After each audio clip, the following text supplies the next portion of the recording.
Tu connais le pont de Québec? Mais est-ce que tu en connais vraiment toute l'histoire? Salut, moi c'est Clem et tous les jours je t'apprends une chose sur le Québec. Le pont de Québec, tu l'as certainement déjà vu, probablement même déjà traversé, mais derrière ce chef-d'œuvre d'ingénierie se cache une vraie tragédie. Lors de sa construction au début du XXe siècle, c'était censé être le plus long pont cantilever du monde. Si tu te demandes ce que c'est un pont cantilever, c'est un pont où les sections avancent comme des bras tendus sans support en dessous.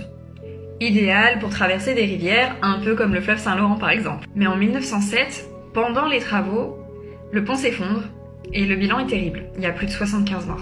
Sauf que ça ne s'arrête pas là.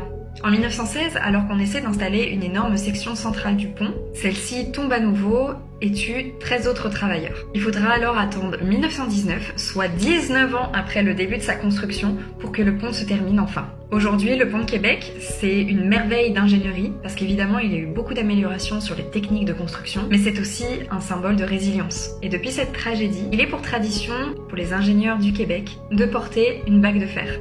Cette bague symbolise l'engagement des ingénieurs à respecter les normes de sécurité et à ne jamais oublier les responsabilités de leurs actions. Alors n'attends plus et partage ça à un ingénieur québécois.